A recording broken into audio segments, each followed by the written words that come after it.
Abdurrahman Wahid atau yang akrab disapa Gus Dur adalah Presiden Indonesia keempat yang menjabat sejak 1999 hingga 2001.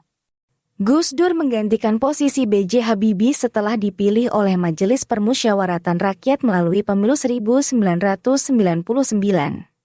Sewaktu menjabat sebagai Presiden Indonesia, Gus Dur dikenal sebagai pemimpin yang cukup kontroversial karena beberapa kebijakannya. Salah satu kebijakan Abdurrahman Wahid yang cukup menuai kontroversi adalah pencabutan pelarangan Partai Komunis Indonesia yang tertuang dalam TAP MPR nomor 25 tahun 1966. Abdurrahman Wahid atau Gus Dur lahir di Jombang, Jawa Timur, pada 4 Agustus 1940. Gus Dur merupakan putra pertama dari 6 bersaudara. Ayahnya adalah pendiri organisasi besar Nahdlatul Ulama, K.H. Wahid Hasjim. Sedangkan ibunya adalah putri dari pendiri pesantren Denanyar Jombang. Sewaktu kecil, Gus Dur gemar membaca dan kerap menghabiskan waktunya di perpustakaan pribadi milik sang ayah. Selain itu, ia juga senang berkunjung ke perpustakaan umum di Jakarta. Ketika menginjak usia remaja, referensi bacaannya kian bertambah, mulai dari majalah, surat kabar, dan novel. Sejak kecil, Gus Dur terlihat mempunyai kesadaran penuh untuk mengambil alih tanggung jawab NU. Pada sekitar April 1953, ia bersama sang ayah pergi ke Sumedang, Jawa Barat, untuk menghadiri pertemuan NU. Akan tetapi, di tengah perjalanan, mobil yang mereka tumpangi mengalami kecelakaan dan menewaskan ayahnya. Masih di tahun yang sama, Gus Dur pergi ke Yogyakarta untuk mengenyam pendidikan. Ia sempat bersekolah di Sekolah Menengah Ekonomi Pertama Gowongan, sekaligus menetap di pesantren Krapyak. Namun, karena tidak bisa beraktivitas secara leluasa di pesantren, Gus Dur meminta pindah ke kota dan menetap di rumah Haji Junaedi, yang merupakan seorang pimpinan lokal Muhammadiyah. Tamat dari sekolah itu, Gus Dur melanjutkan pendidikannya di pesantren Tegalrejo, Magelang, Jawa Tengah yang dipimpin K.H. Chaudhary. 2 tahun berselang, ia kembali ke Jombang dan menetap di pesantren Tambak Beras hingga berusia 20 tahun. Di usia 22 tahun, Gus Dur berangkat menuju ke Mekah untuk menunaikan ibadah haji sekaligus menuju Mesir guna melanjutkan studi di Universitas Al-Azhar.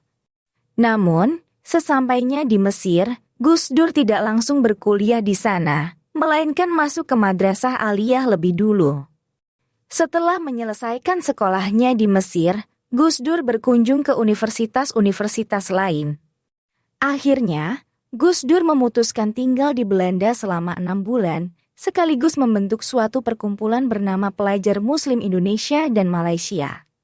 Pada 1971, Gus Dur kembali ke Indonesia.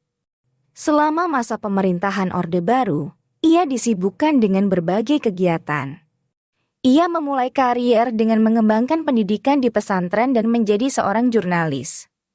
Pada 1980-an, Gus Dur terjun ke dunia politik sebelum akhirnya memilih berhenti dan fokus berkegiatan di Nahdlatul Ulama. Di NU, Gus Dur berperan dalam reformasi dan menghidupkan organisasi ini yang tadinya dianggap stagnan. Pada 1984, ia pun terpilih menjadi ketua NU. Jabatan ini kembali ia pegang setelah memenangkan suara dalam Musyawarah Nasional 1989. Pada masa jabatan yang kedua inilah, Gus Dur sempat berselisih dengan rezim Soeharto. Akibatnya, Gus Dur sempat dijegal oleh rezim Orde Baru dalam pemilihan ketua NU pada 1994. Kendati demikian, ia tetap terpilih kembali sebagai ketua NU untuk ketiga kalinya. Setelah Soeharto tidak lagi menjabat sebagai Presiden RI, banyak partai politik baru yang terbentuk.